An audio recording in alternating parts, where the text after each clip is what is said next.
السلام علیکم ورحمۃ اللہ۔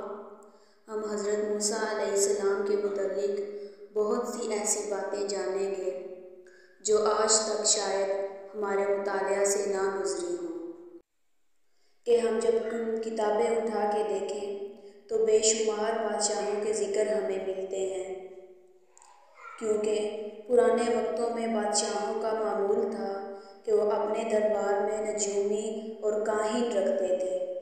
ان سے سلطنت سے متعلق آئندہ پیش آنے والے واقعات دریافت کر لیا کرتے، پھر اس کے مطابق سلطنت کا نظام چلاتے۔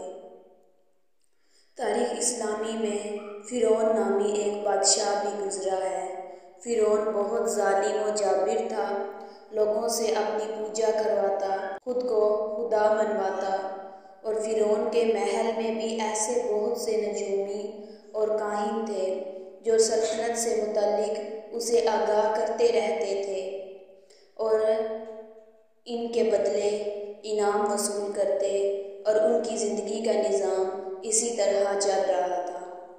ایک دن تمام نجومی اور کاہن پریشان تھے، آپس میں فرعون کی سلطنت کے زوال کی باتیں کر رہے تھے کہ بادشاہ فرعون بھی محل میں آ نکلا اور ان سے پوچھنے لگا، بھئی آپ سب کیوں پریشان ہو؟ میرے ہوتے ہوئے آپ کو کس چیز نے پریشان کر دیا؟ تمام نجومیوں نے جواب دیا کہ بادشاہ حضور، ہم اپنے لیے پریشان نہیں ہیں، ہم تو آپ کی سلطنت کے لیے پریشان ہیں۔ بادشاہ کے پوچھنے پر انہوں نے بتایا کہ ایک ایسا بچہ پیدا ہونے والا ہے جو سچی نبوت کا دعوے دار ہوگا اور وہ آپ کی حکومت کے زوال کا سبب بنے گا۔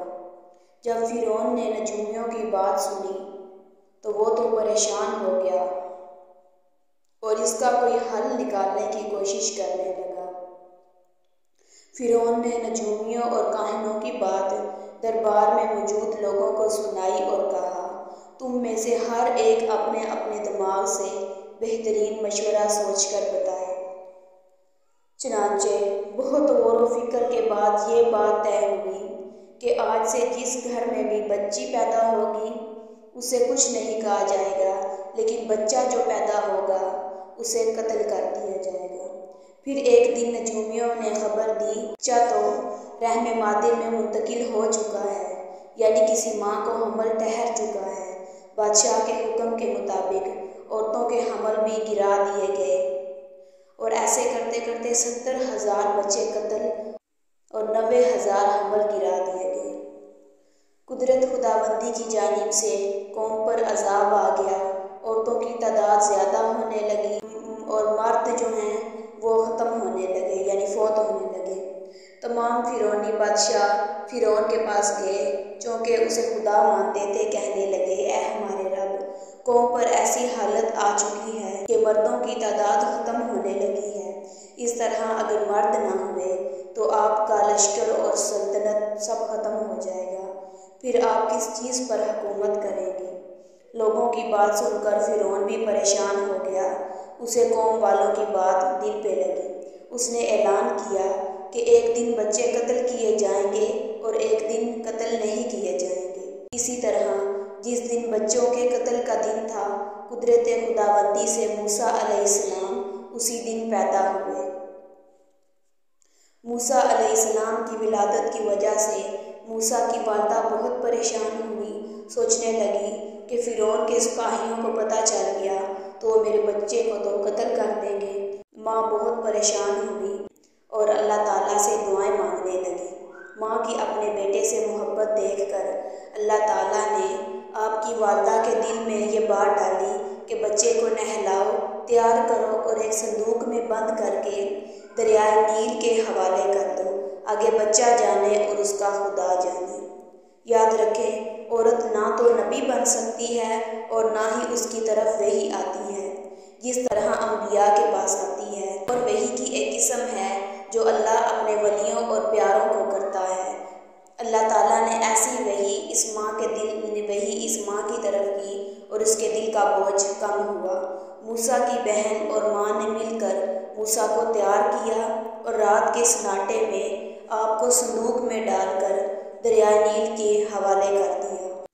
وہ وقت کتنا عجیب ہوگا جب ایک ماں نے اپنے بیٹے کو دریا کے سپرد کیا ہوگا۔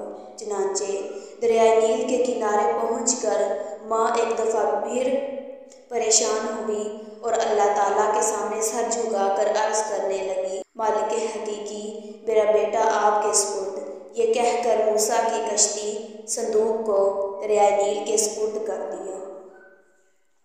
دریائے نیل کو بھی حکم آ چکا تھا کہ اپنے بہاؤ کو اس طرح خوبصورت بنا کہ ہمارے پیغمبر موسیٰ کو کوئی تکلیف نہ ہو۔ صندوق رات بھر فرشتوں کی نگرانی میں رہا اور صبح کے وقت فرعون کے محل کے سامنے جا پہنچا۔ فرعون کا محل دریائے نیل کے کنارے پر تھا، جہاں سے وہ قدرتی مناظر دیکھ کر لطف اٹھایا کرتا تھا۔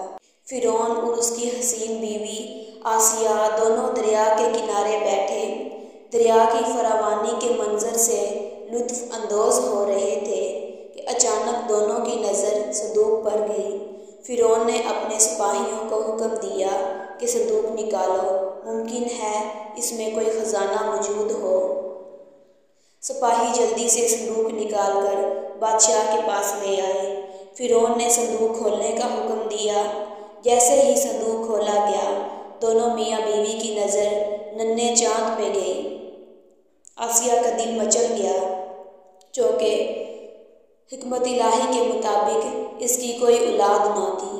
آسیہ نے اپنے شوہر فرعون سے کہا، میں نے آج تک اتنا حسین و جمیل بچہ کسی کی گود میں نہیں دیکھا۔ فرعون نے بھی جب اس کی بات کی تصدیق کی تو آسیہ کہنے لگی، بس میں تو اس کو اپنا بیٹا بناؤں گی، اس کی خوب اچھے انداز میں پرورش کروں گی۔ فرعون پہلے ہچکچایا، پھر اپنی بیوی سے محبت کی وجہ سے فوراً ہاں کر دی۔ اس طرح وہ بچہ جس کے قتل کی خاطر 70,000 بچے قتل کر دیے گئے، 90,000 حمل گرا دیے گئے، آخر اتنی قربانی کے بعد وہی بچہ فرعون کے محل میں پلنے لگا۔ موسیٰ نے غیر عورت کا دودھ کیوں نہ پیا؟ آسیہ آپ کو پیار کرتے کرتے محل میں لے گئی اور اللہ تعالیٰ نے اس کے دل میں آپ کے لیے گہری محبت پیدا کر دی۔ اس وقت کے رواج کے مطابق اس نے بہترین دائیوں کا انتظام کیا تاکہ وہ موسیٰ کا دودھ پلائیں۔ جب بھی کوئی دائی ایسا کرنا چاہتی تو موسیٰ منہ پھیر لیتے اور دودھ نہ پیتے۔ موسیٰ علیہ السلام کی حقیقی بہن بھی اس محل میں کسی کام کی غرض سے آئی اور آپ کی خیریت دریافت کی۔ آپ کی بہن نے آسیہ کو کہا کہ میں ایک ایسی عورت کو لاتی ہوں جو بہت تجربے والی ہے، وہ لازمی موسیٰ علیہ السلام کو دودھ پلا لے گی۔ چنانچہ آپ کی بہن محل سے خوشی خوشی گھر واپس لوٹی اور ماں کو بھائی کی خیریت بتائی اور دونوں ماں بیٹی فرعون کے محل کی طرف چل دی۔ ماں کی ممتا اپنے بیٹے کو دیکھنے کے لیے بے تاب تھی، چنانچہ آپ کی حقیقی والدہ نے آسیہ کی گود سے موسیٰ کو اپنی گود میں لیا، پیار کیا اور آپ کی حقیقی والدہ نے آپ کو دودھ پلانا چاہا۔ آپ نے فوراً دودھ پیا اور اسی طرح حکمت الہی کے مطابق آپ دودھ اپنی حقیقی والدہ کا پیتے رہے اور پلے آسیہ کی گود میں۔ آسیہ بھی آپ کو حقیقی ماں کی طرح چاہنے لگی۔ فرعون کے منہ پر تمانچہ کیسے لگا؟ ایک دن فرعون اپنے دربار میں آپ کو گود میں لے کر تخت نشین تھا۔ ملکہ عالیہ آسیہ بھی ساتھ ہی تخت نشین تھی۔ بادشاہ فرعون کے پاس کوئی مقدمہ پیش کیا گیا۔ ظالم و جابر بادشاہ تھا، اس نے ہوش سے کام نہ لیا اور ظلم کا مظاہرہ کرتے ہوئے مقدمہ کا غلط فیصلہ دے دیا۔ اس وقت موسیٰ علیہ السلام فرعون کی گود میں تھے۔ جیسے ہی فرعون نے غلط فیصلہ دیا، موسیٰ نے فرعون کے منہ پر تمانچہ مار دیا اور اس کی آواز تمام محل والوں نے سنی۔ فرعون کو ننھے بچے کے چھوٹے ہاتھ کا تمانچہ بہت زوردار محسوس ہوا اور اسے شک ہونے لگا کہیں یہ وہی بچہ نہ ہو جس نے میری سلطنت کو